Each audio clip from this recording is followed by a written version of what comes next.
this video, we are planning or we're decorating for the week of March 25th through March 31st. And I'm planning in my big size Happy Planner hourly layout. And I'm using a Happy Planner sticker book called Tropical Boho.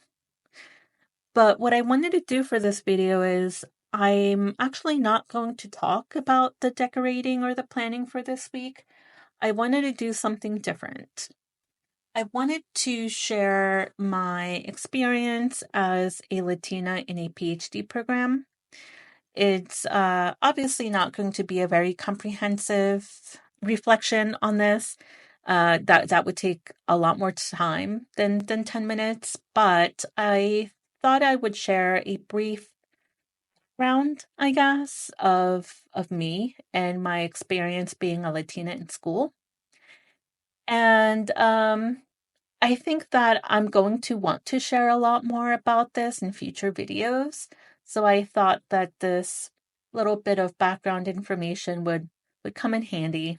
So my identities are Latina, Mexican, and Chicana.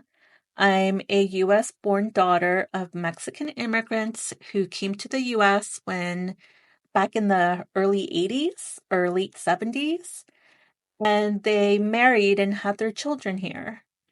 My first language is Spanish. I started learning English when I started school, and I wasn't fully fluent in English until I was in 5th or 6th grade.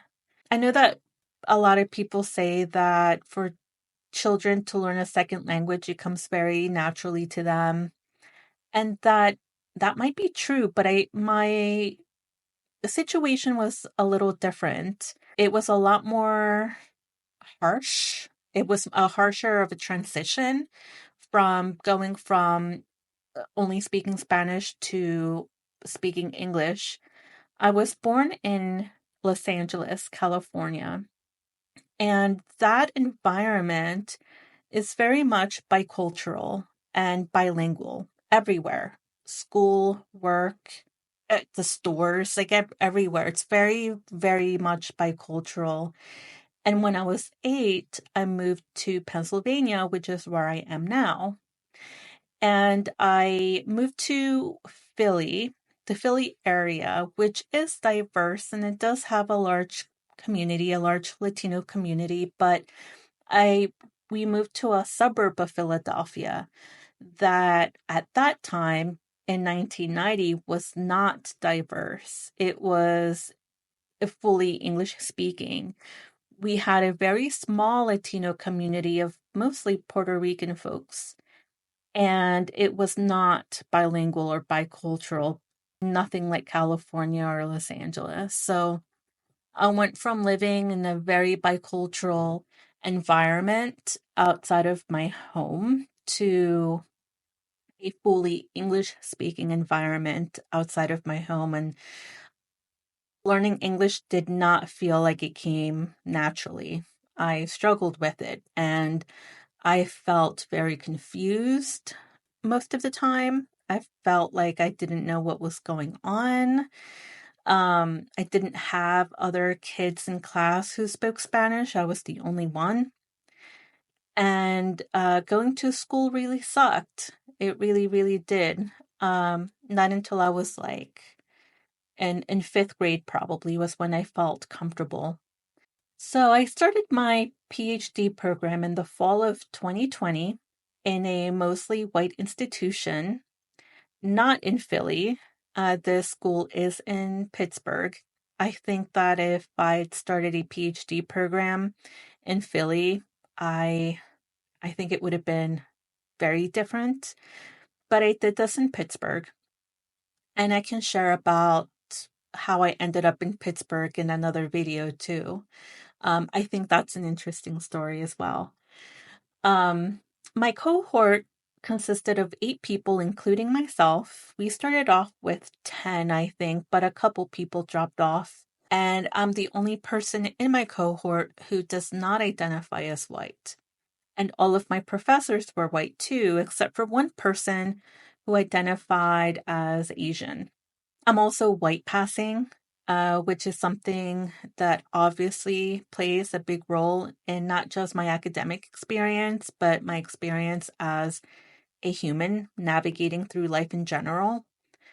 I do not have the experience of a Black or brown person of color, or even as someone who has an accent, although I think I do have a bit of an accent that some people pick up on and others don't.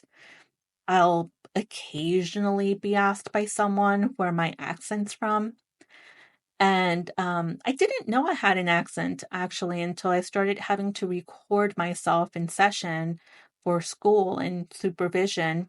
And it was hearing my voice for the first time through a recording that I realized I did have a little bit of an accent. My PhD program consisted of 3 years of coursework that included practicum and internship hours in supervision, in clinical work, and in teaching. Now I'm supposed to be working on dissertation. I finished my coursework about a year ago, but I'm having a hard time starting my dissertation, and that's a whole story for another time. The demographics in my school are 77% white for students, and the city's demographics are 64% white. So it's a very, very, very white school at 77%. That's very white. I ended up being the only person in class asking about race-related implications of what we were learning and what we were talking about. For example, when we would present cases for consultation in group settings, we usually share the facts of the case, like the client's gender identity, their age, the reasons they came to therapy, their diagnoses, and their racial identity. And that was a piece of the client's information that it was never being talked about. It was never disclosed as part of what makes up the client. And I think that is because the default race is white. And I think that most of the clients were white that we were meeting with, that my students and classmates were meeting with. So it never, like, disclosing someone's race was never in the forefront of anyone's mind. The default is just white. That being said, I do think I'm very lucky that I ended up in my cohort. My cohort is a beautiful group of women who were and still are very supportive of one another.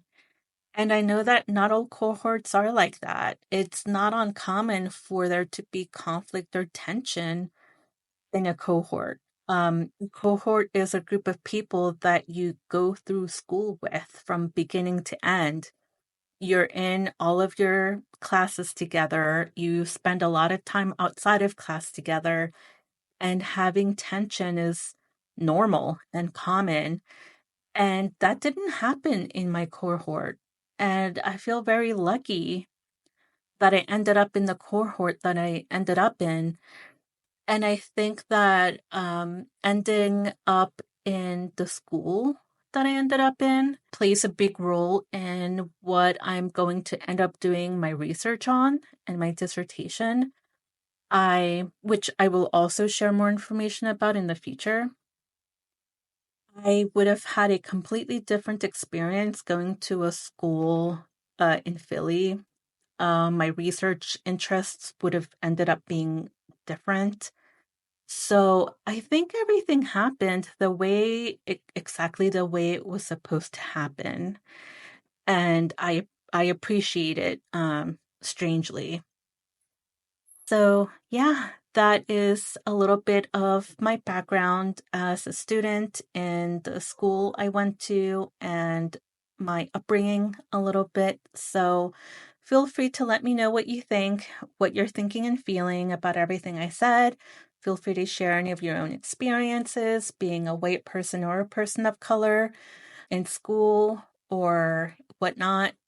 And yeah, thank you so much for listening, and I will see you later.